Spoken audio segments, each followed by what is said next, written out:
His status for the playoffs TBD. Shams is back with us now. He broke the news off the top of the show. Shams, how's this going to affect the Lakers and Luka both moving forward? Kev, this is devastating for both the Lakers and Luka. He's out for the rest of the regular season, but I'm told he will be out indefinitely into the playoffs as well. This is a grade 2 left hamstring strain. And so for a player of Luka Dončić's caliber, the burst that he needs, how he moves, this is obviously not the best outcome here today for the Lakers. That statement came just days after Luka Dončić's injury on April 2nd, and it immediately changed how people viewed the entire situation, because when you really step back and connect the timing, the reactions, and everything that unfolded afterward, it starts to feel like this injury was far bigger than just an ordinary in-game setback. Fans were not only shocked to see Luka go down, they were stunned by how quickly the entire narrative around him shifted. One moment, he was putting together one of the greatest stretches of his career, dominating defenses night after night, and the next, the conversation completely changed. During the matchup against OKC, many people noticed something was off almost immediately. Reports suggested Luka wasn't moving normally, and by halftime, concern was already spreading because he was visibly limping while heading toward the tunnel. That's when the real questions started to emerge. Because even though NBA players constantly try to fight through pain, when a superstar like Luka looks physically compromised on that level, people naturally begin wondering what was happening behind the scenes. Then came the moment everyone keeps replaying. Luka returned for the third quarter, tried to push through it, and only minutes later, the hamstring finally gave out completely. That sequence is exactly why so many fans and analysts are still talking about this situation today. Luka Dončić, the likelihood of him being sidelined to start the playoffs is devastating, crushing for him, but it also puts him in a position where he could be ineligible for postseason awards like MVP and All-NBA team due to the 65-game rule. And that is exactly why the entire situation felt so serious. Luka Dončić was not simply putting together a good season. He was playing at an MVP caliber level, putting up incredible numbers, carrying an enormous offensive workload, and looking like one of the most unstoppable players in basketball night after night.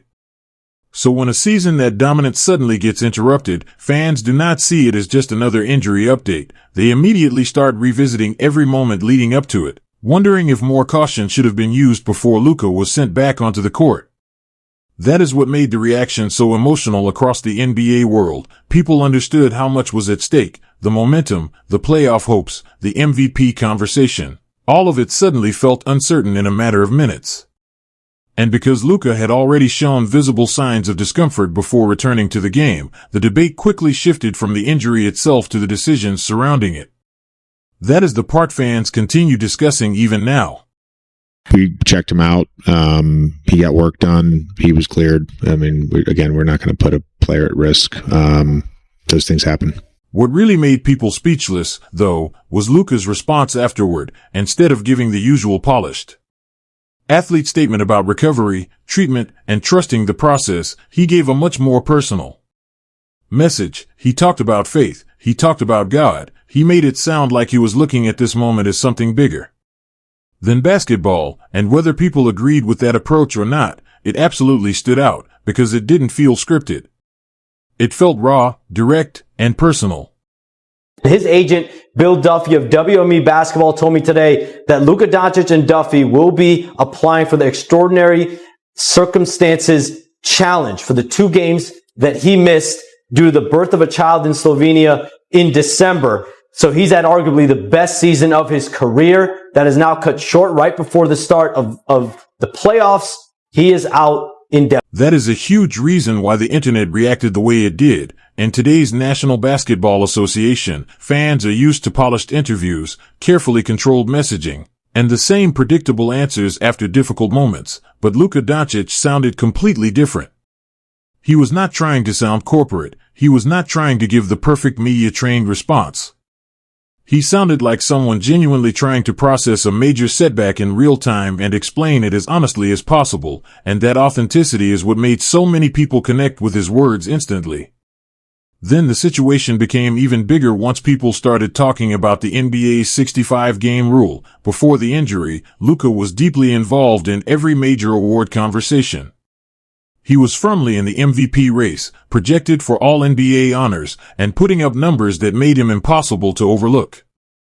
But the moment the injury happened, the entire discussion suddenly shifted. Instead of focusing on what Luka had accomplished on the court, fans and analysts immediately began debating whether he would even qualify for certain awards because of the games played requirement. That is the part that frustrated a lot of people, because for many fans, it felt like the conversation stopped being about Luka's incredible season and started becoming about what the rulebook could potentially take away from him. In a weird position, stretching for a basketball, loose ball, and just felt something like intercostal, somewhere in his back, in between the ribs. He was able to play through it and battled back, but we'll see how he feels tomorrow. That frustration only became stronger because, to many fans, Luka Dončic's season did not feel like something that should suddenly lose value because of technicalities. He had become one of the biggest stories in the entire National Basketball Association, carrying one of the heaviest offensive workloads in basketball while producing elite numbers almost every night. So when people started seeing Luka's position in award races slipping after the injury, the situation felt even more brutal. At that point, it was no longer only about recovery and rehab. The conversation shifted toward legacy, recognition, and whether the current system truly leaves room for real-life circumstances that players cannot control. Then another major detail added even more attention to the story. Reports that Luka was seeking treatment in Europe immediately changed how many fans viewed the seriousness of the injury. Because when a superstar decides to go overseas for recovery and specialized treatment, people naturally assume the situation is being handled with extreme caution. To fans, that signaled this was not just a minor issue that would disappear after a few days of rest. It also showed Luka wanted to take complete control of his recovery process and do everything possible to return at full strength. That decision alone made the next few weeks feel incredibly important, not only for Luka's season, but potentially for how this entire year of his career will eventually be remembered. They told me my season might be over, but God told me this is just the beginning. I give him all the glory. And with hamstring injuries, that concern is real. Those injuries can be unpredictable, and they can get worse quickly. If the return is rushed, that's why so many fans and analysts became focused on Luka's recovery timeline. It's not just about getting back on the floor, it's about making sure the injury is actually healed. Because a setback at this stage could have much bigger consequences than simply missing another game or two. At the same time, the rest of the basketball world started reacting too, former players, analysts, and fans all began debating the bigger picture. Some focused on the injury itself, some focused on the 65-game rule, some focused on how award races change when a superstar goes down late in the season, but all of it pointed back to the same thing.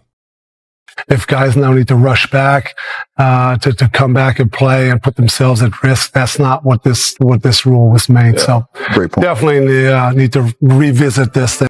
Yeah, first, I feel really bad for him.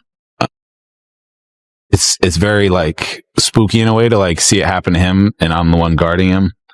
Luka Dončic's injury had grown into something much bigger than a normal update. It became one of those rare NBA moments that forces people to think about health, pressure, recognition, and expectations all at the same time.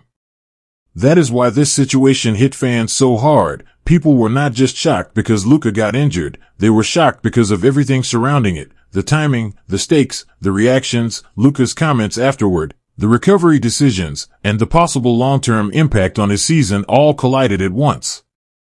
That is what made this feel different from an ordinary headline. It felt like one of those defining moments where an entire season can suddenly change direction in just a few minutes. And that is exactly why the basketball world is still talking about it so intensely, because if Luka returns and finishes the season strong, this moment will eventually be remembered as the setback that tested him and made the comeback even more powerful. But if the injury ends up costing him awards, momentum, rhythm, or playoff positioning, then many people are going to look back at this as the turning point that changed everything. Either way, it has already become one of the defining storylines of Luka's season, and in the end, what truly left fans speechless was not only the injury itself, it was the feeling that basketball, pressure, Public expectations, and the personal side of being a superstar athlete all collided in real time. Luka was putting together a season that felt genuinely special, and then suddenly, within minutes, the entire narrative shifted. That is why fans are still watching so closely now. Because what happens next could determine whether this story becomes a legendary comeback, a cautionary tale, or one of the biggest what-if moments of the entire NBA season.